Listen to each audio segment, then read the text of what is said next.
De parte de nuestro Dios, reciban ustedes una cordial bienvenida. Sintámonos contentos, gozosos, porque sabemos que la presencia de nuestro Dios está aquí con nosotros. ¿Es cierto? ¿Cuánto creemos eso?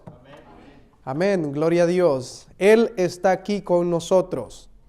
Él dijo, porque he aquí que donde están 2 o 3 congregados en mi nombre, allí estoy yo en medio de ellos.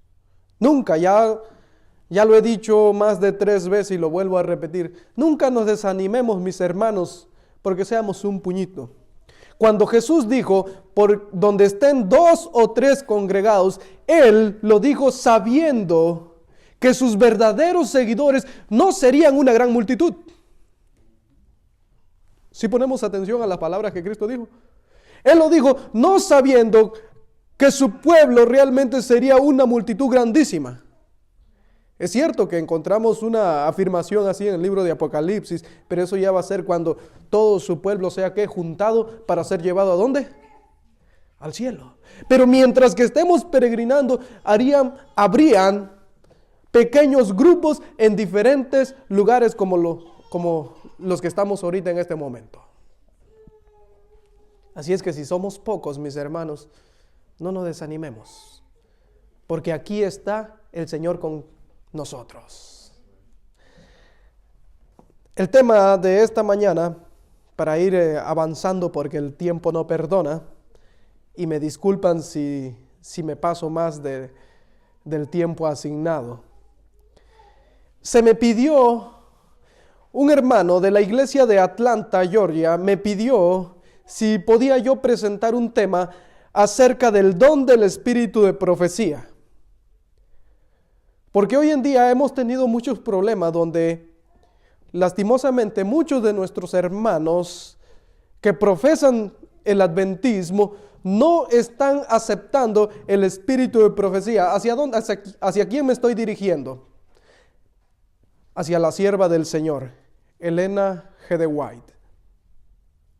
No aceptan los escritos de ella, no lo aceptan como inspirados por Dios. Entonces me puse a trabajar en eso y dije, está bien, voy a hacer entonces un trabajo en el cual con la ayuda del Espíritu Santo vamos a explicar cómo nuestro Señor Dios levantó a la profeta Elena de White. Y todo eso lo vamos a comprobar por medio de las Escrituras. Pero antes de eso quiero llevarlo al libro de Segunda de Pedro 1:21. Segunda de Pedro 1:21. Pero aún antes de eso, como de costumbre, antes de abrir la palabra de Dios, vamos a orar. Así es que vamos de rodilla primero, que no se nos escape la oración. Vamos a orar.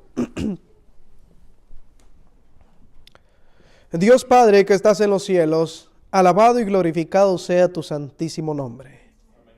Vamos a abrir, oh Dios, tu santa palabra. Por el momento la tenemos cerrada, oh Padre, y estamos a punto de abrirla, pero te suplicamos, Padre, que el enemigo no interfiera, que el enemigo sea espantado de este lugar, Padre, que nuestras mentes puedan estar concentradas en tu palabra, para que podamos entender el mensaje. Que nada, Señor, te suplicamos, que nada interrumpa en este momento. Aún, Padre, te suplicamos por nuestros niños, que les puedas dar quietud, que puedan ellos estar quietos, que no estén gritando. Porque todas esas cositas pueden hacer que nuestra atención se desvíe de tu santa palabra. También el diablo es muy astuto y puede meter ideas en nuestra mente, como acerca de trabajo, acerca de muchas otras cosas, para que nuestra mente se desconecte de tu palabra. No permitas eso, oh Señor. Te lo suplicamos en el nombre de tu Hijo amado Jesús. Amén. Bien, vamos a continuar. El don del espíritu de profecía. Vamos a ir a 2 de Pedro 1:21. Yo quiero que todos tengan su Biblia en mano. Segunda de Pedro 1:21. Y vamos a ver qué es lo que escribió el apóstol inspirado por el Espíritu Santo. Segunda de Pedro 1:21 dice así: entendiendo primero esto, que ninguna profecía de la Escritura es de interpretación privada. Y dice el 21, empecé desde el 20, porque nunca la profecía fue traída por voluntad humana. ¿Estamos entendiendo lo que está diciendo la palabra de Dios? Porque nunca la profecía fue traída por voluntad humana, sino que los santos hombres de Dios hablaron siendo inspirados por el Espíritu Santo. Y en este tema, mis hermanos, que estamos empezando ahorita, vamos a hablar claramente por qué creemos en los escritos de Elena G. de White. Y es más, vamos a resaltar algunas preguntas y de esas preguntas vamos a ir desprendiendo el tema. Y estas preguntas son como por ejemplo, y de paso voy a hacer una aclaración para todos aquellos que vayan a ver este tema por medio de la internet, en el canal de YouTube. Quiero decirle que si ven que solo me estoy enfocando en mencionar a la sierva del Señor, Elena G. de White, es solamente para explicar cómo el Señor levantó a su sierva en el momento exacto que tenía que levantarla. Y eso quiero que quede claro también aquí con ustedes. ¿Vamos bien? ¿Estamos de acuerdo? Ahora, las preguntas son, por ejemplo, ¿llamó Dios a Elena G. de White? ¿La llamó Dios? Después vamos a ir contestando las preguntas paso a paso. Otra pregunta, ¿y si la llamó Dios? ¿Para qué la llamó Dios? Y cada pregunta vamos a ir viendo que tiene una respuesta tan concreta y con una base sólida. Otra pregunta, ¿el llamamiento de ella, hablando de Elena de White, había sido predicho? ¿Encontramos la predicción en las Escrituras? Con certeza y seguridad podemos responder que sí, y más adelantito vamos a ir viendo esto. Otra pregunta más. ¿El ministerio de ella y todo su legado está de acuerdo con las Santas Escrituras? También vamos a ver eso. ¿Predijo ella algunos eventos? Y si predijo algunos eventos, ¿se han cumplido? Y una última pregunta, una séptima pregunta. ¿Pasa ella el examen de profeta? Ahora, de acuerdo a estas preguntas que hicimos nosotros ahorita, vamos a ir desglosando el tema. Pero hay algo muy importante que ustedes tienen que escuchar y que cada adventista del séptimo día tiene que saber. Para poder responder a estas preguntas que hice ahorita, debemos, primero, punto número 1, debemos conocer ¿qué? La Biblia, las Santas Escrituras. Debemos ser conocedores de las profecías, mis hermanos. Porque si no conocemos las Escrituras, si no conocemos las profecías, jamás vamos a poder entender el surgimiento de la iglesia adventista.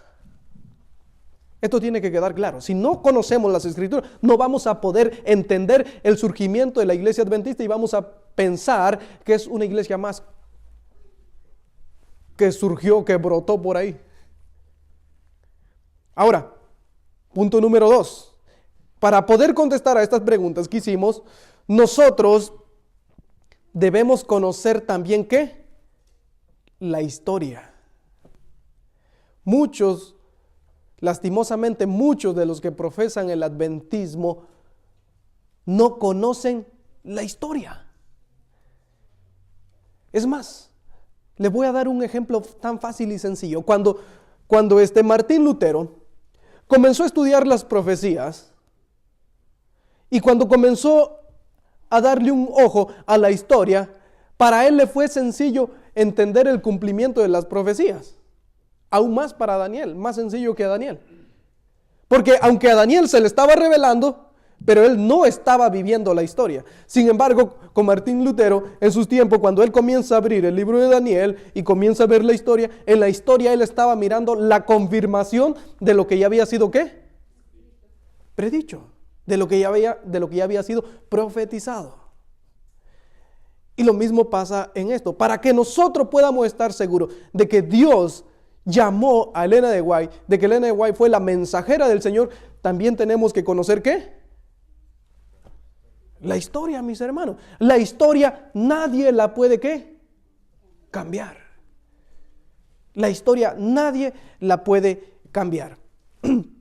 Ahora, haré una declaración muy interesante. No era el plan de Dios tener profeta. No sé si a ustedes les sorprende esa afirmación que estoy haciendo ahorita. No era el plan de Dios tener ¿qué? Profeta. ¿Cómo así, hermano Jonathan? Tal vez algunos puedan preguntar así. Bueno, primero necesitamos entender lo que significa ser profeta. Y en sí, profeta es alguien que habla por otro. Profeta es alguien que habla por otro. Y esto lo podemos entender bajo el término espiritual. Y esto comenzó a suceder, mis hermanos, después que nuestros primeros padres pecaron. Porque como ustedes han leído el libro de Génesis, al principio no era así. ¿Necesitaba Dios un profeta para comunicarse con Adán? ¿Tenemos evidencia de que se comunicaba Dios con Adán cara a cara, en persona propia? Claro que sí. Y ese era el plan de Dios, comunicarse con la humanidad. Pero ¿por qué se ha perdido ese privilegio? Pregunto, ¿por qué se ha perdido ese privilegio? Por la transgresión de la ley. Y si ese privilegio, mis hermanos, se ha perdido, si ese privilegio se perdió, ¿de cuál privilegio estoy hablando? De poder comunicarse con Dios, ¿cómo? Cara a cara. Ahora, y si ese privilegio se perdió, ¿cómo revelaría el Señor sus propósitos a su pueblo? Ahí vamos entrando ahora. Dejemos que la palabra de Dios conteste. Amós 3:7. De paso, si alguien lo encuentra primero, puede darle lectura. Amós 3:7. Gracias a Dios, ya apareció aquí también. Y dice las Santas Escrituras, Amós 3:7. Pongamos atención al valor de las palabras, porque no hará nada el Señor sin que revele su secreto a sus siervos los profetas. ¿Cuánto va a hacer el Señor? Nada se atreve a hacer el Señor sin que antes se lo revele ¿a quién? A sus siervos los profetas, y después los profetas llevan ese mensaje ¿a quién? Al pueblo. ¿Se dan cuenta? Cuando Dios iba a destruir a Sodoma y a Gomorra, ¿a quién le reveló ese propósito? Abraham. Le encubriré a mi siervo Abraham lo que voy a hacer. Y si seguimos leyendo los versículos más adelante de ahí de Génesis, después de ese, cuando la mujer de Abraham fue tomada por otro hombre, ya conocemos nosotros la historia, Dios ahí declara a Abraham como profeta. Dice, hasta que mi siervo ore por ti. Dios estaba declarando a Abraham como ¿qué? Como profeta. Y como Abraham también era profeta, por eso el Señor le había revelado lo que iba a hacer ¿con quién? Con Sodoma y Gomorra. Esto es solamente un ejemplo. No perdamos la línea. Ahora, aquí vemos nosotros que los profetas son el medio por el cual Dios manda sus mensajes tanto de amonestación. Amonestación, mensaje de ¿qué? De reprensión, mensaje de aprobación, mensaje de desaprobación, de arrepentimiento y mensaje de revelación. Para eso Dios ocupa ¿qué? Sus profetas. Cuando nosotros, mis hermanos, vamos al Antiguo Testamento, si nosotros comenzamos a tan solo a ver el índice de la Biblia, vamos a ver que en el Antiguo Testamento casi la mayoría de los libros son nombres de profetas que sirvieron al Señor. No sé si ustedes ya habían notado eso. Jeremías, Isaías, Ageo, Malaquías, Sofonías, Habacuc, Daniel y muchos otros nombres de profetas. Miqueas, todos ellos fueron fieles profetas que sirvieron ¿a quién? Al Señor. Ahora, Dios siempre ha estado en contacto con su pueblo por medio de sus profetas y siempre ha tenido sus profetas. Y la pregunta que surge en este momento es, ¿por qué? ¿Por qué Dios siempre tiene que tener profetas? Veamos qué responde las Escrituras. Proverbio 29, 18. Mis hermanos, como ustedes se están dando cuenta, estamos dejando que las Escrituras respondan.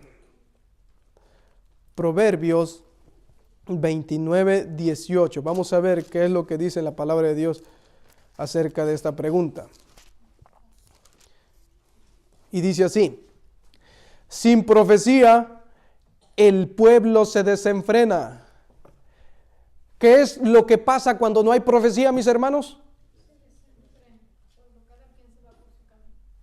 Sin profecía, dice aquí, sin profecía, el pueblo se desenfrena. Sin profecía, dice en la versión King James, dice, donde no hay visión, la gente perece. ¿Había profetas en la ciudad de Sodoma y Gomorra? Hago la pregunta una vez más. ¿Había profetas en la ciudad de Sodoma y Gomorra? No, mis hermanos. ¿Y cuál fue el fin de Sodoma y Gomorra? Pereció. Tal como lo dice la palabra de Dios. Donde no hay visión, la gente perece. En la versión King James y en la versión Reina Valera dice, sin profecía el pueblo se desenfrena. Y claro, es lo mismo. Porque como no había profeta en Sodoma y Gomorra, el pueblo se desenfrenó y ¿a dónde terminó? Pereciendo. Y de esto, mis hermanos, así como he dado esta evidencia, les puedo seguir dando mucho más evidencias. Es más, cada vez que el pueblo de Israel apostataba, cada vez que el pueblo de Israel se iba por sus propios caminos, entonces el Señor mandaba la amonestación por medio ¿de quién? De sus profetas. Y esos mensajes, aunque muchos mensajes que los profetas llevaron fueron para el pueblo de Israel, el mismo principio ahora también es ¿para quién? Para nosotros. Y por eso, como los principios también son para nosotros, esos mensajes son para nosotros, el apóstol Pedro recomienda que esos mensajes deben de ser ¿qué? Escuchados. Vamos a la Biblia, 2 de Pedro 1:19. 2 de Pedro 1:19. Estamos estudiando la palabra de Dios. 2 de Pedro 1:19 y dice así: tenemos también la palabra profética más segura, a la cual hacéis bien, ¿en qué?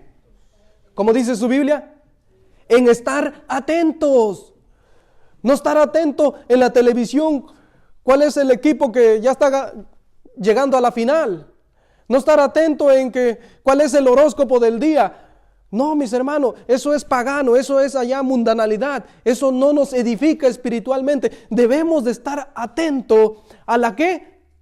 A la palabra profética, dice aquí. Tenemos también a la palabra profética más segura. No debemos de estar atentos a lo que dijo el brujo mayor de Catemaco, de allá donde yo soy. No, mis hermanos, debemos de estar atentos a la palabra profética, a las santas escrituras. Ellas nos revelan cuál es la voluntad de Dios. Segunda de Crónicas 20:20.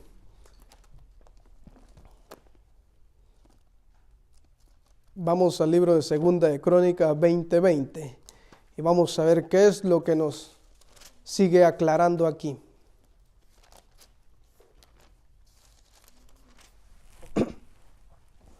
Y dice la palabra de Dios así: creed en Jehová vuestro Dios y estaréis seguros. Sí, estoy leyendo la última parte. Creed en Jehová vuestro Dios y estaréis seguros. La seguridad viene solamente ¿cuándo? Cuando confiamos ¿en quién? En el Señor. Cuando confiamos en nuestro Dios que está en los cielos. Pero sigue diciendo la otra parte: creed a sus profetas y seréis ¿qué? Prosperados. Ahora pregunto yo, ¿por qué el pueblo de Israel fue llevado en cautividad y fue arrasado por otras naciones vecinas? Porque nunca creyeron a los profetas. Dios les mandaba profetas al pueblo de Israel y ellos más bien, ¿qué hacían con ellos? Los mataban, los apedreaban, los arrastraban, los ignoraban. Y por eso no pudieron ser prosperados. Por eso aquí dice: creed a sus profetas y seréis ¿qué? Prosperados. Muchos dicen y creen que el último profeta fue Juan el de Apocalipsis, Juan el revelador. Eso es lo que muchas personas afirman y dicen: no, el último profeta fue Juan. Y como Apocalipsis es el último libro de la Biblia, Apocalipsis, muchos tienden a creer que Juan es el último profeta. ¿Qué es lo que tú crees? ¿Fue Juan el último profeta? Dejemos que la palabra de Dios conteste. Siempre me he guiado por eso. Y vamos a ir a la palabra de Dios. Joel 2:27. Joel 2:27. Vamos a ver qué es lo que dice la palabra de Dios. Y vamos a leer del 27 al 28 y al 29. Y noten esto. Normalmente, cuando hablábamos de un tema acerca del espíritu de profecía, casi siempre empezábamos a leer desde el versículo 28. Hasta que una ocasión me puse yo a investigar el contexto, a ver qué era lo que decían los siguientes textos, y ahora lo voy a presentar aquí con ustedes. ¿Ya lo encontraron? Leí tiempito para que lo encontraran. Quiero que todos tengan sus Biblias. Joel 2:27 en adelante vamos a leer. Y conoceréis que en medio de Israel estoy yo, y que yo soy Jehová vuestro Dios, y no hay otro, y mi pueblo nunca jamás será ¿qué? Avergonzado. Analicen las palabras de este verso, mis hermanos. Cuando nosotros leemos las escrituras como que si fuera un libro común, como que si fuera el periódico, que de paso ya no hay tiempo para andar leyendo cualquier literatura, a menos que sea la palabra de Dios y el espíritu de profecía. Cuando nosotros leemos la Biblia como un libro común, no vamos a entender el mensaje que está encerrado en esas líneas. Pero cuando nosotros vamos a las escrituras con reverencia, con un corazón humillado, con honestidad, con sinceridad de entender la palabra de Dios, con súplica y con oración, entonces el Señor nos va a ayudar a poder entender lo que está escrito. Ahora, ya leímos el verso 27. Ahí, ¿qué es lo que encontramos? Ahí vemos que el pueblo de Dios es ¿qué? Avergonzado. Ahí vemos que el pueblo de Dios pasa por vergüenza. Pero se le da una esperanza y dice, pero nunca más, dice ahí, dice, y mi pueblo nunca jamás será ¿qué? Avergonzado. Ahora, notemos eso y tengamos eso en mente. Vamos con el 28. Y después de esto derramaré mi espíritu sobre toda carne y profetizarán vuestros hijos y vuestras hijas. Vuestros ancianos soñarán sueños y vuestros jóvenes verán visiones. Vamos con el 29. Y también sobre los siervos y sobre las siervas derramaré mi espíritu en aquellos días. La palabra de Dios es claro. ¿Dónde tuvo su cumplimiento esto? En el año 1844. Y no tengo solamente una evidencia, hay más. Y son puras evidencias bíblicas. Para los que hemos puesto atención en este texto, vamos a ver aquí que primero, en el verso 27, el pueblo de Dios es avergonzado. Y en el verso 28 vamos a ver que después surge el espíritu de profecía. ¿Están ustedes de acuerdo con eso, mis hermanos? Verso 27, el pueblo de Dios es avergonzado y se le da la esperanza de que ya no será avergonzado más. Y en el verso 28, ahí tenemos el surgimiento del espíritu de profecía. ¿Dónde se cumplió eso? En el año 1844. ¿Qué fue primero? El chasco. Primero fue el chasco. ¿Por qué? Porque se creyó que en esa fecha Jesús iba a venir. Se creyó que en esa fecha Jesús iba a venir, pero como Jesús no vino, ¿qué pasó? El pueblo fue avergonzado, mis hermanos. El pueblo fue avergonzado. Oh, sí, mira. Pues no que ya se iban al cielo. Pues no que ciudad de oro. Y la gente se avergonzaba de ellos, los humillaba. Pero en ese mismo tiempo, ¿qué fue lo que pasó después? Dios levanta ¿a quién? A Elena de White. A Elena de White. Ahora, Jesús, esto es lo que fue mencionado por el profeta Joel, los textos que acabamos de analizar ahorita. Pero Jesús mismo mencionó este evento que sucedería en el año 1844 por medio de la parábola de las 10 vírgenes, Mateo 25. Vamos a Mateo. Mateo 25. Vamos a ir aclarando esto paso a paso, para que no quede duda alguna de esto. Mateo 25 dice así: entonces el reino de los cielos será semejante a 10 vírgenes que tomando sus lámparas salieron a recibir al esposo. 5 de ellas eran prudentes y 5 insensatas. Las insensatas, tomando sus lámparas, no tomaron consigo aceite, mas las prudentes tomaron aceite en sus vasijas, juntamente con sus lámparas. Y tardándose el esposo, cabecearon todas y se durmieron. Y a la medianoche se oyó un clamor: aquí viene el esposo, salid a recibirle. Entonces todas aquellas vírgenes se levantaron y arreglaron sus lámparas. Y las insensatas dijeron a las prudentes: dadnos de vuestro aceite, porque nuestras lámparas se apagan. Mas las prudentes respondieron diciendo: para que no nos falte a nosotras y a vosotras, id más bien a los que venden y comprad para vosotras mismas. Pero mientras ellas iban a comprar, vino el esposo, y las que estaban preparadas entraron con él a las bodas, y se cerró la puerta. Después vinieron también las otras vírgenes diciendo: Señor, Señor, ábrenos. Mas él respondiendo dijo: de cierto os digo que no os conozco. Velad pues, porque no sabéis el día ni la hora en que el Hijo del Hombre ha de venir. Ahora voy a decir algo acerca de esta parábola, para no tomarme todo el tiempo en tan solo esta parábola. Pero la palabra de Dios es claro. Acuérdense, no se les olvide el año 1844. En ese tiempo todas las iglesias esperaban ¿a quién? Esperaban a Cristo. Esperaban la segunda venida de Jesús. ¿Pero qué pasó? No vino. No vino como ellos lo esperaban.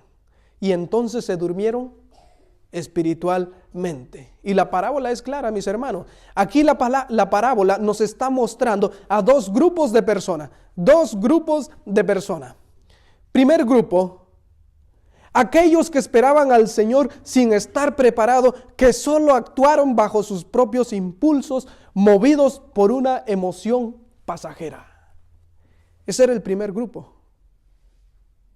Y ojalá que el deseo de nosotros de servir a Dios no pueda ser una emoción pasajera, sino pueda ser algo de convicción para honra y gloria de nuestro Dios. Porque la emoción, por eso es emoción pasajera, pasa. Es por un momento. Y eso fue lo que sucedió con el primer grupo. El segundo grupo, mis hermanos, estaba constituido por personas que sinceramente esperaban ¿a quién? A Jesús. Y ellos preparaban su vida a diario, movidos, fíjense, escuchen bien, movidos por la fuerza de una vida convertida. Sí podemos nosotros ahora notar la diferencia.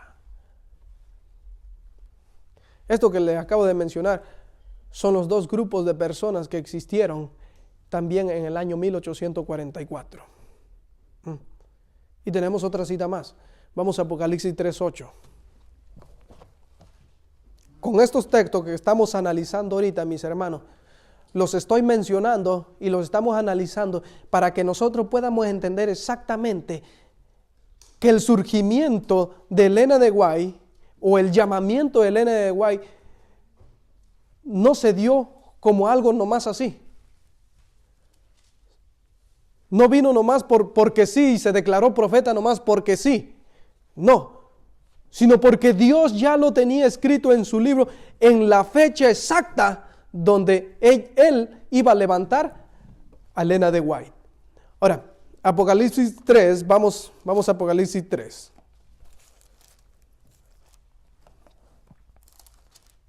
La palabra de Dios es clara. Apocalipsis 3:8. Y dice así. Este es el mensaje a la iglesia de Filadelfia. A la iglesia de Filadelfia. Es más, vamos a leerlo desde el verso 7. Escribe al ángel de la iglesia en Filadelfia. Esto dice el santo, el verdadero y el que tiene la llave de David. El que abre y ninguno cierra, y cierra y ninguno abre. Pongamos atención a las palabras escritas en la palabra de Dios. Dice, yo conozco tus obras.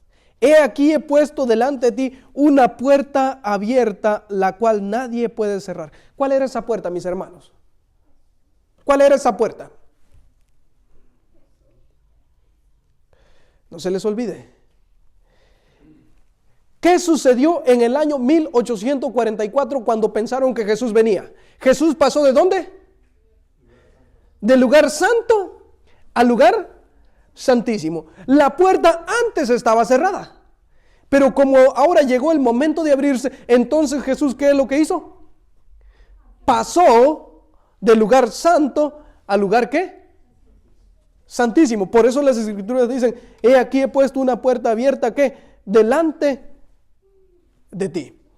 Vamos avanzando. Yo conozco tus obras en el verso 8. He aquí que he puesto delante de ti una puerta abierta, la cual nadie puede cerrar.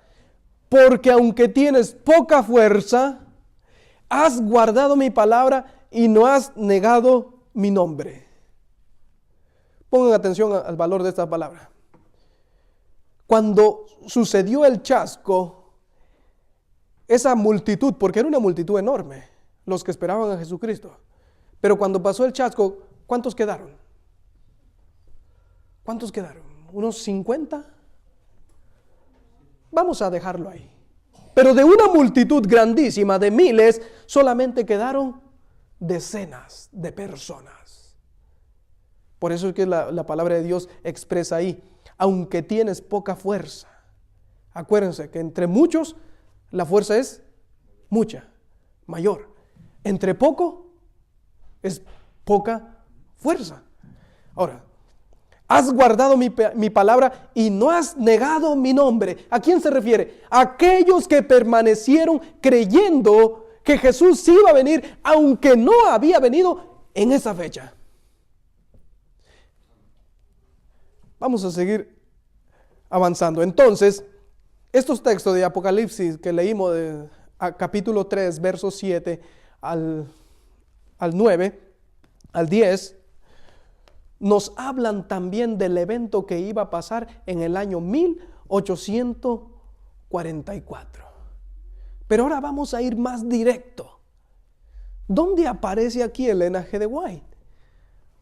Vamos a seguir analizando las Escrituras. Apocalipsis 10:8.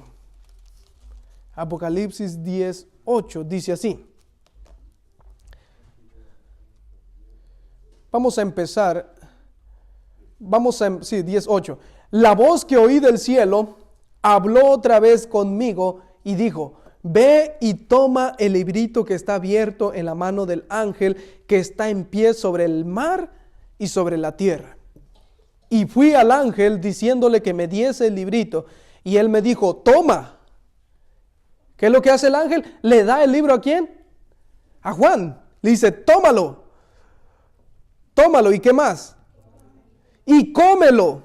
Y te amargará el vientre, pero en tu boca será dulce como la miel. Aquí nosotros tenemos, mis hermanos, al profeta Juan con esta visión que tuvo. El libro abierto, le voy a hacer una pregunta. ¿Cuál es ese libro abierto que está mencionando ahí la palabra de Dios? ¿Cuál es ese libro abierto? Ya se me pusieron nervioso. El libro abierto es el libro de Daniel, en especial Daniel 12. El libro de Daniel. Ese libro se debería entender, o solamente se podría entender a su debido tiempo. ¿Saben por qué? Porque ese libro antes estaba cerrado, estaba sellado simbólicamente y no podía ser ¿qué? No podía ser entendido. Daniel 12, vamos a las Escrituras. Hay que darle uso a la Biblia. Hay que darle uso a la palabra de Dios. Ya estoy comenzando a usar esta otra Biblia porque la otra que tenía de tanto uso ya se me estaba rompiendo. Entonces traigo otra para darle también mucho uso. Daniel 12, verso 4. Y dice así: pero tú, Daniel, cierra las palabras y sella el libro hasta el tiempo del fin. Muchos correrán de aquí para allá y la ciencia se aumentará. ¿Ya lo tienen? Vamos con el verso 9. Ahí en ese mismo dice: él respondió: anda, Daniel, pues estas palabras están cerradas y selladas hasta el tiempo del fin. ¿Entendemos nosotros cuando dice aquí el tiempo del fin? ¿Entendemos aquí eso? ¿Saben? El tiempo del fin empezó en el año 1798. Apúntenlo, mis hermanos. Conflicto de los siglos, página 429. Ahí ustedes pueden encontrar esa aclaración. Que fue cuando terminó la supremacía ¿de quién? Del papado. ¿Que duró cuánto tiempo? 1260 años. En el cual tuvo también aprisionado las Escrituras. Y doy gloria a Dios porque entre más sigo investigando, después las cosas como que van encajando solito. Les voy a decir algo. ¿Por qué empezó el tiempo del fin en el año 1798? ¿Y por qué en ese tiempo entonces el libro de Daniel iba a ser abierto? Dice el verso 4 de Daniel 12: pero tú, Daniel, cierra las palabras y sella el libro hasta el tiempo del fin. Muchos correrán de aquí para allá y la ciencia se aumentará. En inglés dice que muchos correrían de aquí para allá y el conocimiento incrementaría o aumentaría también. En realidad no es que sea ciencia como normalmente nosotros tenemos la tendencia a pensar que es a la ciencia y los teléfonos, smart y todo eso. No, aquí se está refiriendo exactamente al conocimiento de la palabra de Dios. Y noten esto: cuando se le termina la supremacía al Papa, a la Iglesia Católica, que ya se le dio fin, entonces muchos cristianos y mucha gente tuvo la oportunidad de estudiar las Escrituras sin que nadie lo estuviera ¿qué? Espiando. Porque en el tiempo, dentro de los años 1260, o sea, de todo ese periodo de tiempo que estuvo gobernando la Iglesia católica, ¿qué pasaba cuando alguien intentaba estudiar las Escrituras? Le arrebataban las Escrituras, lo condenaban a muerte, los acuchillaban, los lanceteaban, los mataban, los arrastraban, lo tiraban en circos y perros salvajes o leones se los comían. Eso hacían con aquellos que querían estudiar, ¿qué? Las Escrituras. Pero cuando se terminó la supremacía del papado, como ya había oportunidad para estudiar las Escrituras, entonces, ¿qué iba a pasar? El conocimiento de las Escrituras iba a ¿qué? Aumentar. Por eso a Daniel se le reveló claramente. Dice, pero tú, Daniel, cierra las palabras y sella el libro hasta el tiempo del fin. Muchos correrán de aquí para allá y la ciencia se aumentará. El conocimiento de las profecías y de la palabra de Dios se aumentaría, porque ya no habría nadie quien estorbase. Ahora, regresemos con Apocalipsis. Después del tiempo del fin, tenemos aquí un cuadro hablando del verso 10. ¿A dónde nos llevan estos textos? Apocalipsis. Vamos a Apocalipsis. Apocalipsis, capítulo 10, verso 10. Vamos a volverlo a leer desde el 9 para no perder la línea. Dice así: y fui al ángel diciéndole que me diese el librito, y él me dijo, toma y cómelo, y te amargará el vientre, pero en tu boca será dulce como la miel. Entonces tomé el librito de la mano del ángel, y lo comí, y era dulce en mi boca como la miel, pero cuando lo hube comido, amargó mi vientre. Y él me dijo, es necesario que profetices otra vez sobre muchos pueblos, naciones, lenguas y reyes. Viene la pregunta, ¿y dónde se cumplió esta profecía? ¿Dónde se cumplió esta profecía? En el año 1800, ¿qué? 44. Cuando Guillermo Miller y sus colaboradores comenzaron a estudiar, noten esto, comenzaron a estudiar las Escrituras, y sobre todo cuando ellos comenzaron a indagar sobre la profecía de los 2300 ¿qué? Días, tardes y mañana, ellos confundieron ¿qué? El evento. La fecha era exacta, ¿estamos de acuerdo? La fecha era exacta, la equivocación, el error era en el evento, porque en esa fecha Jesús iba a pasar del lugar santo al lugar santísimo, pero ellos comprendieron de una manera equivocada. Ellos pensaron que Cristo iba a venir en esa fecha por segunda vez a esta tierra. Y entonces cuando esa noticia se comenzó a predicar, cuando ese mensaje se comenzó a predicar en todo el mundo, que ya Cristo iba a venir para tal fecha, que por fin se iba a acabar la maldad, se iba a acabar el pecado, todo lo relacionado al mal iba a perecer ya, y entonces morarían ellos, para los que existieron en ese tiempo, iban a morar con Cristo Jesús. Óyeme, un mensaje de tal magnitud, ¿no provocaría alegría en tu vida? ¿No te alegraría un mensaje así, mi hermano? Claro que sí. Por eso dice aquí,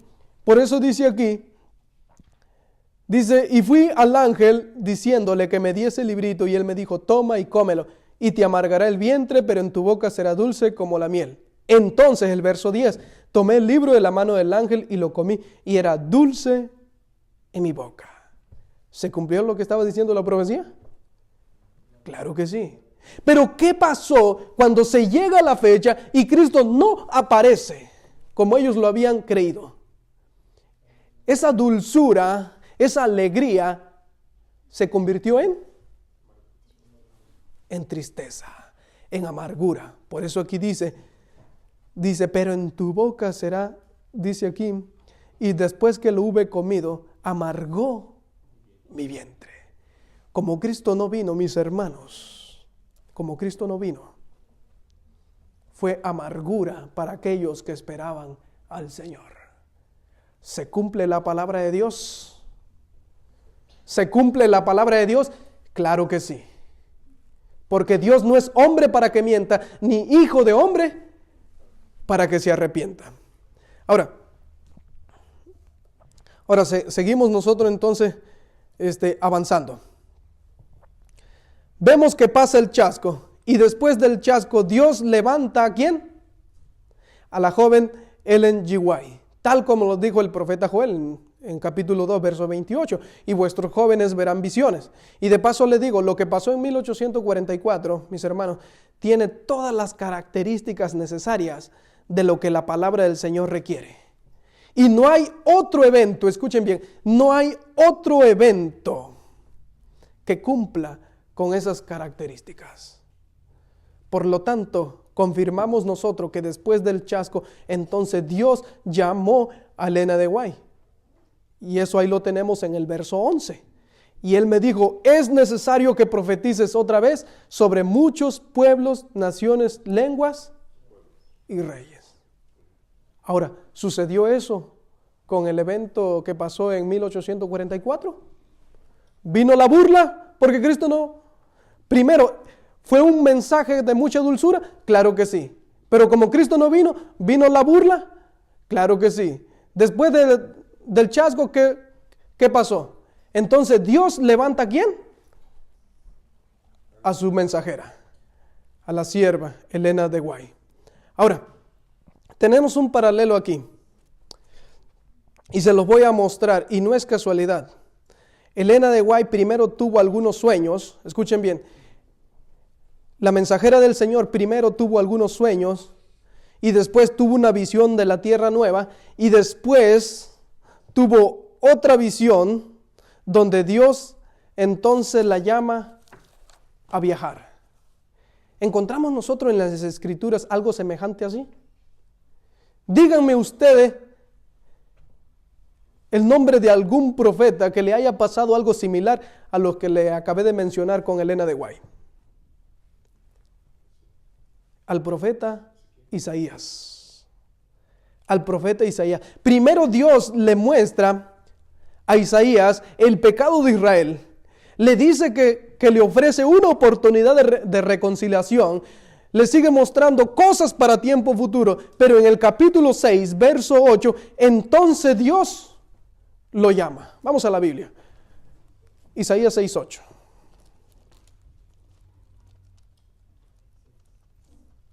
Isaías 6:8. Vamos a confirmar con la palabra de Dios.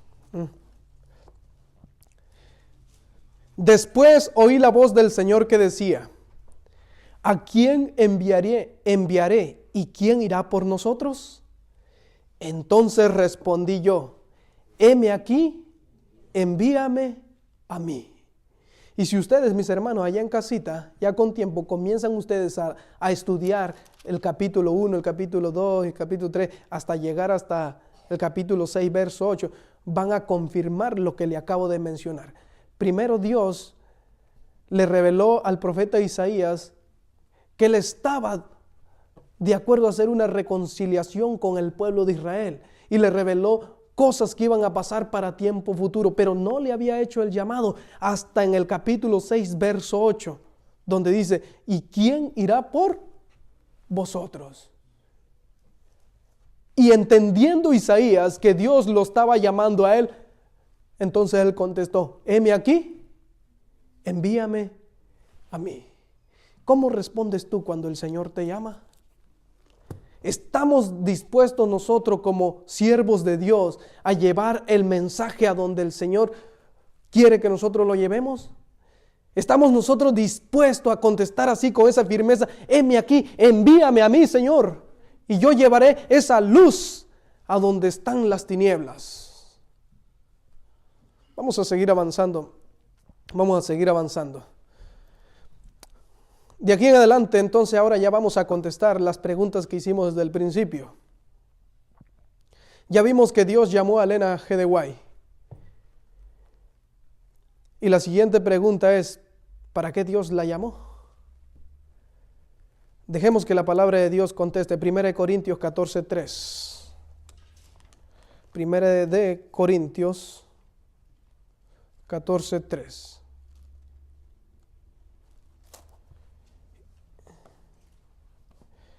Pero el que profetiza habla a los hombres para edificación, exhortación y consolación. ¿Estamos nosotros entendiendo la palabra de este verso?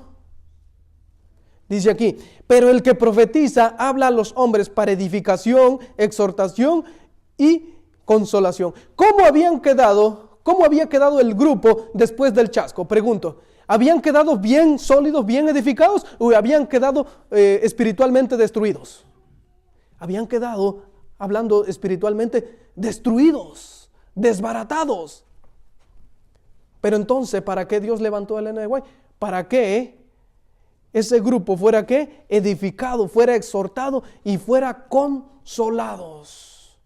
Porque para los que hemos estudiado los escritos de Elena de White, podemos nosotros entender que el Señor le dio muchas explicaciones a Elena de White de cosas que el pueblo no había entendido. Y muchos fueron consolados en pensar que el Señor no los había abandonado, sino que el Señor los había guiado aún en ese chasco y que el Señor los seguiría guiando. Así es que para eso Dios levantó a la profeta del Señor. Ahora, el surgimiento de Elena de White había sido predicho, claro que sí. Ya estamos prácticamente contestando las preguntas que hicimos desde el principio. Y ya lo vimos por lo menos en 4 textos de la Biblia, en Joel, en Apocalipsis, 2 citas de Apocalipsis y en la parábola de las 10 vírgenes, que el surgimiento de Elena de White había sido predicho. Y como había sido predicho por Dios, tenía que ¿qué? Tenía que cumplirse. Ahora, ¿el ministerio de ella y todo su legado estaba de acuerdo con las Santas Escrituras? Claro que sí, pero antes de seguir afirmando, vamos a ver qué dice la Biblia. Isaías 8:20. Isaías 8:20.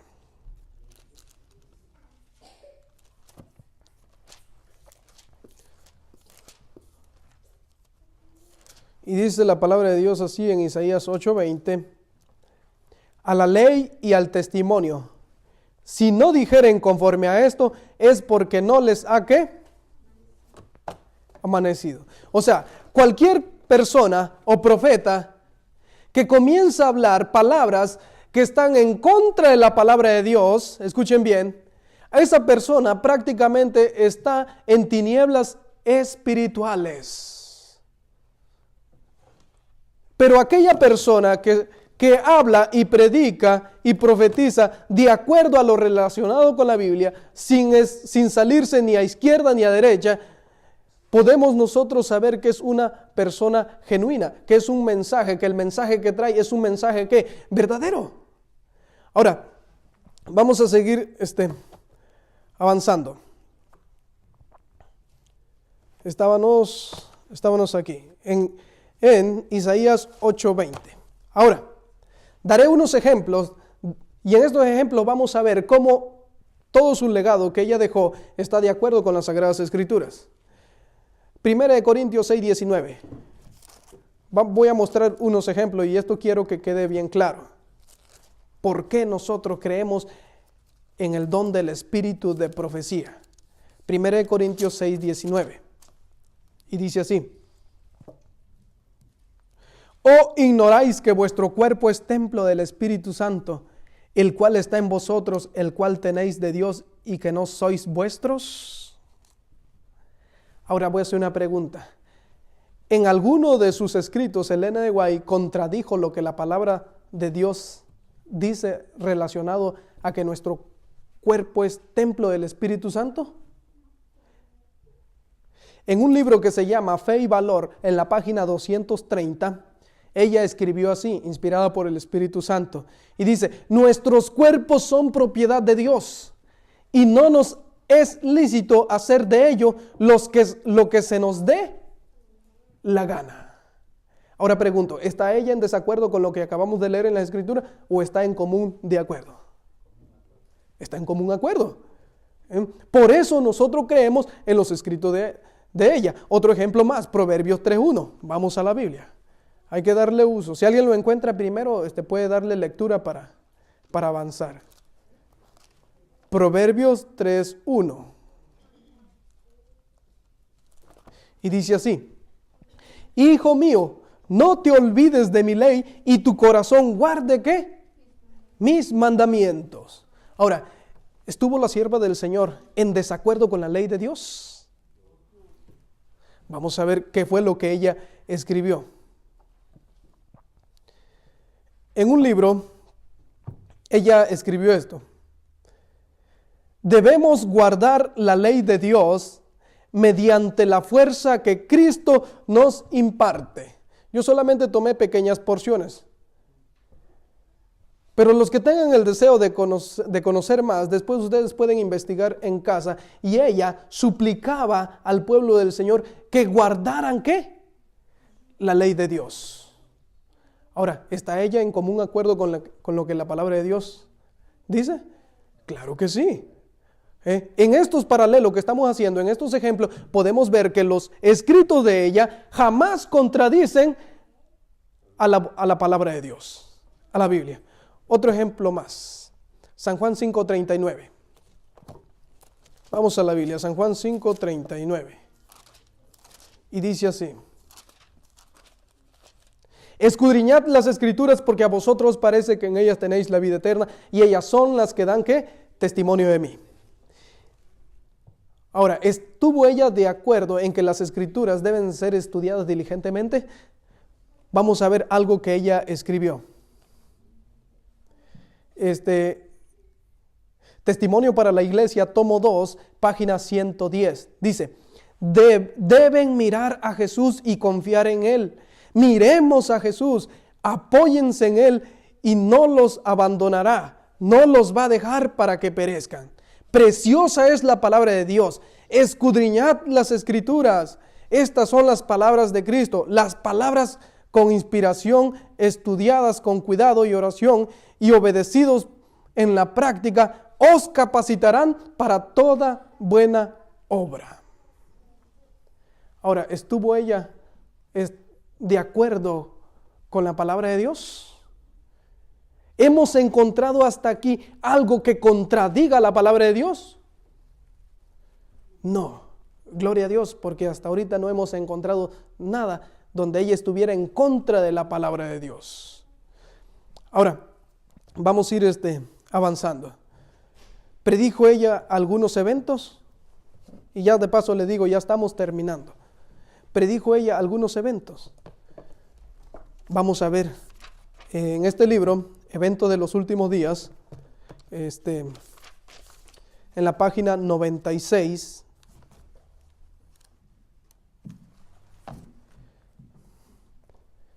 Aquí vamos a contestar dos preguntas. ¿Predijo ella algunos eventos?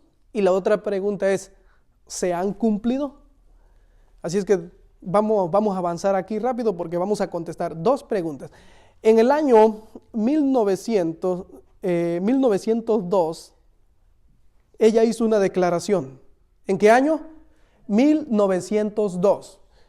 Dice: me ha sido mostrado que las ciudades se llenarán de confusión y crímenes, y que todas estas cosas aumentarán hasta el fin de la historia del mundo. Esa afirmación lo hizo en 1902. Y en 1905 volvió a escribir esto: en el mundo entero las ciudades se vuelven semilleros de vicio. Por doquiera se ve y oye el mal. En todas partes se encuentran incentivos a la sensualidad y a la disipación. Ahora voy a hacer una pregunta y hasta por lógica ustedes me van a dar la respuesta. ¿Se ha estado cumpliendo lo que ella dijo? Claro, por inspiración del Espíritu Santo, porque lo que ella predijo, lo dijo por inspiración del Espíritu Santo, como bien leímos en la cita bíblica, en la lectura bíblica. Ahora, ¿esto sí ha estado cumpliendo? Claro que sí, con certeza y con seguridad podemos nosotros responder que sí. Como decíamos anoche cuando tuvimos la reunión aquí, ya no hay seguridad. Aún en las iglesias llega un individuo y comienza a tirar balazos y un sinnúmero de gentes que salen heridas y otras que salen muertas. En escuelas, en lugares de diversiones, llegan personas endemoniadas y comienzan a disparar balazos a quien atraviesen.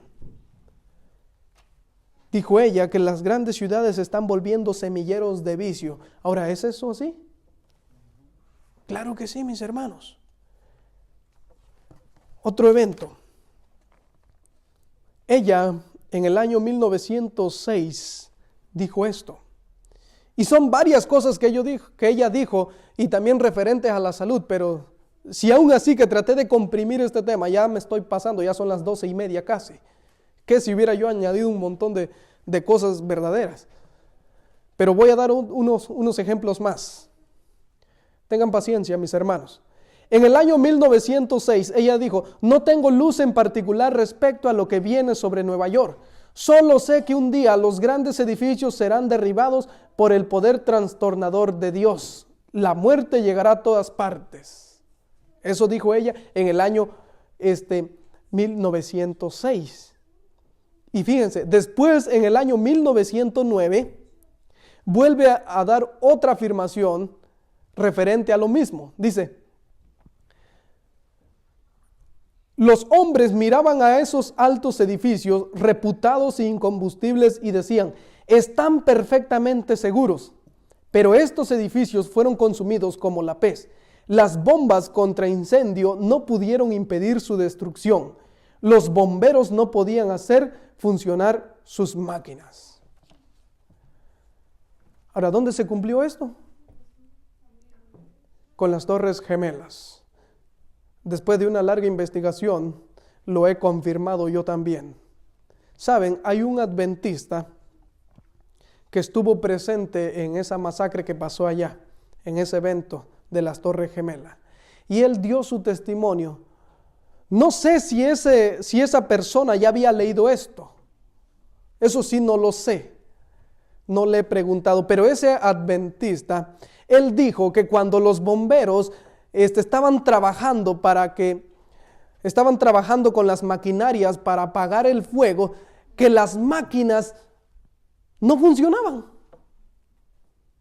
Y no es casualidad, mis hermanos. No es casualidad, porque si el Señor así lo había revelado, entonces así tenía que cumplirse. Muchas veces nosotros tomamos las cosas de una manera como por la casualidad, porque ya estamos acostumbrados a este mundo. Ya el diablo nos ha embotado nuestro cerebro y él quiere desviar nuestra atención de las Escrituras y del Espíritu de profecía. Pero esto es algo real que se cumplió. Tan exactamente como el Señor lo reveló, así se cumplió. Otra más. En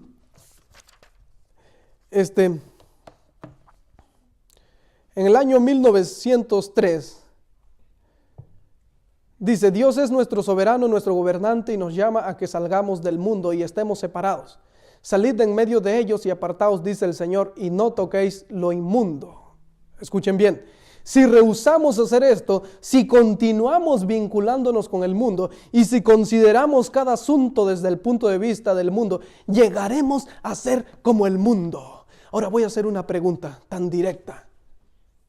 Lastimosamente la iglesia adventista ya no se diferencia como un pueblo de Dios y entre el mundo.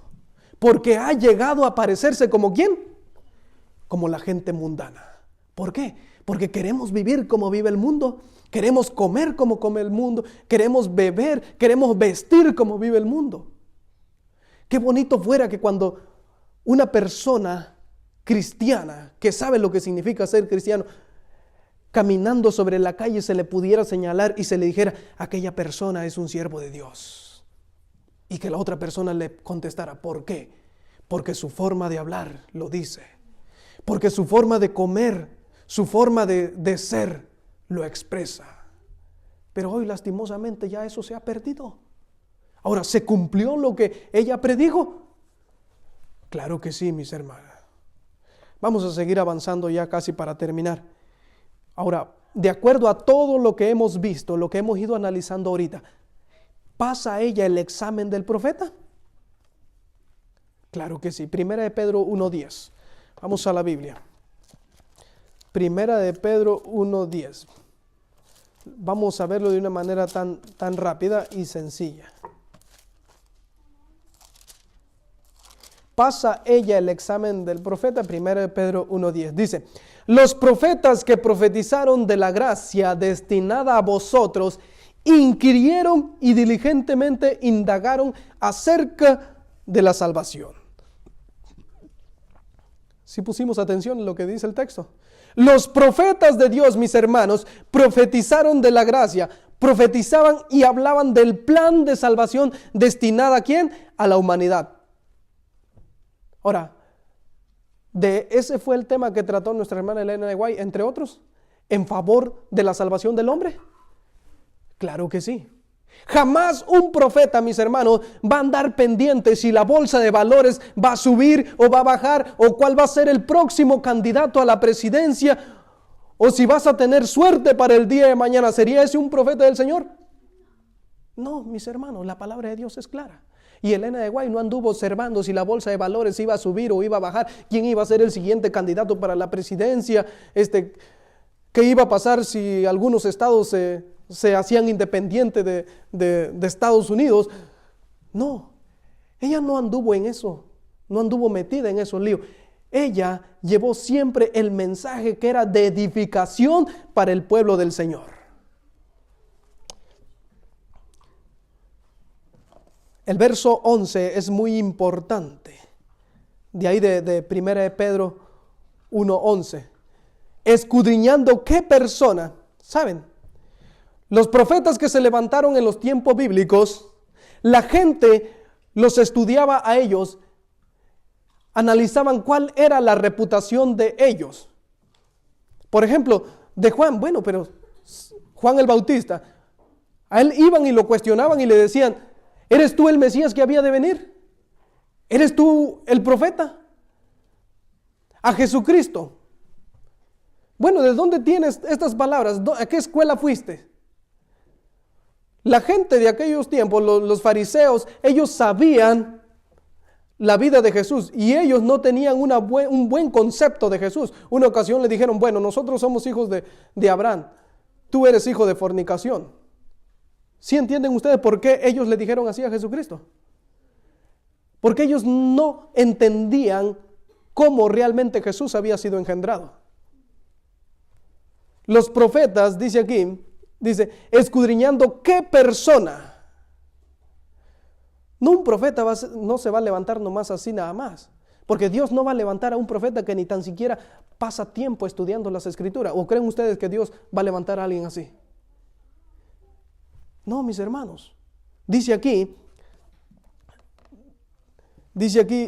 que inquirieron y diligentemente indagaron acerca de esta salvación. Y en el 11, escudriñando qué persona y qué tiempo indicaba el Espíritu de Cristo que estaba en ellos. Y hablando de tiempo, déjame decirle que no en cualquier tiempo se levantaba un profeta, mis hermanos. Le daré unos ejemplos. El pueblo de Israel, esclavizado por Egipto, antes que se terminasen los 430 años de esclavitud, como bien se le había dado a conocer a Jacob, Dios levantó ¿a quién? A Moisés. Y no fue en cualquier tiempo. Cuando el pueblo de Israel se fue detrás de los Baales en el reinado de Acab, ¿a quién levantó Dios para hacer una reforma? A Elías. ¿Por qué no lo levantó Dios a Elías 100 años antes del reinado de Acab? Porque Dios tenía que levantar a Elías en el momento exacto en que Dios lo había escrito en su libro allá en el cielo, mis hermanos. Último ejemplo, Juan el Bautista.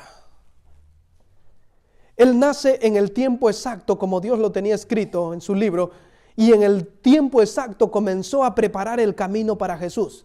Y por si no sabían, mis hermanos, la profecía más única y más definida de Juan el Bautista fue cuando él dijo, he aquí el Cordero de Dios que quita el pecado del mundo. Juan, mis hermanos, él estaba señalando ¿a quién? A Jesucristo, que él era el único sacrificio que podría realmente quitar el pecado del ser humano. Él era la provisión única. Todos los demás corderos de ellos habían sido ¿qué? Un símbolo. Ahora, con estos ejemplos que he dado, lo mismo pasa con la sierva del Señor. ¿Por qué no se declaró profeta o mensajera de del Señor 50 años antes de 1844. Le voy a hacer una pregunta. ¿Sí están entendiendo lo que estamos analizando en este momento, mis hermanos? ¿Por qué no se declaró profeta unos 50 años antes de la fecha de 1844? ¿Saben por qué? Por lo mismo, porque el Señor la levantaría en el tiempo exacto que Él ya lo tenía escrito. Y así como los mensajes que daban los profetas, mensajes de amonestación, como leímos hace un momento atrás, de amonestación y arrepentimiento y consolación, así Dios mandó mensaje de arrepentimiento, de amonestación, de consolación, por medio de su sierva Elena G. de White. Mis hermanos, ya para terminar, déjeme decirle que ella es la única persona que cumple y tiene todas las características de los fieles profetas registrados en las Escrituras. En Apocalipsis 1:17, ahí vemos que cuando Juan tenía una visión, ¿qué pasaba con él? Él caía como muerto, ¿a dónde? A los pies del ángel. Ahora, ¿pasó eso con Elena de White? Estoy terminando y ya estoy cerrando haciendo este paralelo. ¿Pasó esto con la sierva del Señor? Claro que sí. En Testimonio Selecto, escuchen bien, Testimonio Selecto, tomo 1, capítulo 9, página 78, dice así: miré después mi vestido y lo vi manchado de sangre. De nuevo caí como muerto a los pies del ángel que me acompañaba. Así como le pasó a Juan el revelador, así también le había pasado a ella. Los profetas y los apóstoles hicieron milagros en el nombre de Jesús. ¿Habrá hecho Elena de White algún milagro en el nombre de Jesús? Pregunto. Claro que sí. Mensaje selecto, tomo 1, capítulo 28, página 241. Y dice así, quedó registrado así: en el curso de nuestras tareas, mi esposo y yo visitamos al padre Andrews. Así le llamaban a ese señor. Él era ya un anciano, ya bien avanzado de edad, y por respeto le decían, por respeto y cariño, le llamaban como el padre Andrews. Dice que estaba sufriendo de reumatismo inflamatorio. Oramos por él, puse mis manos sobre su cabeza y dije: Padre Andrews, el Señor Jesús te sana. Y él fue sanado instantáneamente, se levantó y caminaba por la habitación alabando a Dios y diciendo: nunca antes vi cosas semejantes. Esta persona, él ya lo había leído en las Escrituras, pero nunca lo había visto personalmente. Y ahora en su vida, él lo estaba viviendo, y por eso él alababa a Dios y dice: nunca antes vi ¿qué? Cosa semejante. Algunos profetas sufrieron enfermedades, como tomando por ejemplo a Eliseo, en 2 de Reyes 13, verso 14. Vemos que Eliseo estaba enfermo y murió de esa enfermedad. Es lo que tenemos en los registros bíblicos. En Testimonio Selecto, tomo 1, capítulo 11, página 87, dice así. Ahí nos confirma que también Elena de White tuvo muchas enfermedades y ella sufrió gravemente. Y hay muchos ejemplos que le pudiera mostrar, pero el tiempo ya se nos ha ido. Y les voy a leer esto. Al regresar caí muy enferma, con intensos sufrimientos. Mis padres, mi esposo y mis hermanos se unieron en oración por mí. Pero continué sufriendo durante 3 semanas. A menudo desfallecía y quedaba como muerta, pero en respuesta a la oración, revivía. Mis hermanos, la sierva del Señor tiene todas las cualidades que la palabra de Dios requiere. Como adventista del séptimo día, voy a terminar con esto. Tenemos que ser conocedores de la palabra de Dios. Si nosotros carecemos del estudio de la Biblia y de las profecías de la Biblia, nosotros jamás vamos a poder ver cómo el movimiento adventista encaja. No le vamos a hallar el lugar cómo acomodarlo. Pero si nosotros llegamos a conocer la Biblia y las profecías y estudiamos la historia de lo que pasó, entonces vamos a comprender claramente, no pañosamente, sino vamos a poder comprender claramente que el surgimiento de la iglesia adventista del séptimo día ya había sido ¿qué? Profetizado, y que el surgimiento de la sierva del Señor Elena G. de White también ya había sido ¿qué? Profetizado. Jamás un profeta va a venir hablando por su propia cuenta. Y nosotros hemos encontrado a los que hemos estudiado la vida de Elena de White, hemos visto que ella jamás anduvo profetizando cosas como lo que le mencioné, si quién iba a ser el siguiente candidato para la presidencia o si la bolsa de valores va a bajar. No, ella solamente dio a conocer los mensajes que el Señor le mandó en misericordia para su pueblo. Y ahora nosotros tenemos todos esos escritos. ¿Estás falto de sabiduría? Ve a la palabra de Dios. Y los detalles que tú no entiendas en la palabra de Dios, entonces lo puedes comprender por medio del espíritu de profecía. Y voy a terminar con esto. Dios es amor, mis hermanos. Porque Él ya de antemano ya había levantado muchos profetas. Pero como ve que somos un pueblo rebelde, que no queremos entender, que somos tardos para comprender las cosas, volvió en su gran misericordia, volvió a levantar ¿a quién? A Elena de White.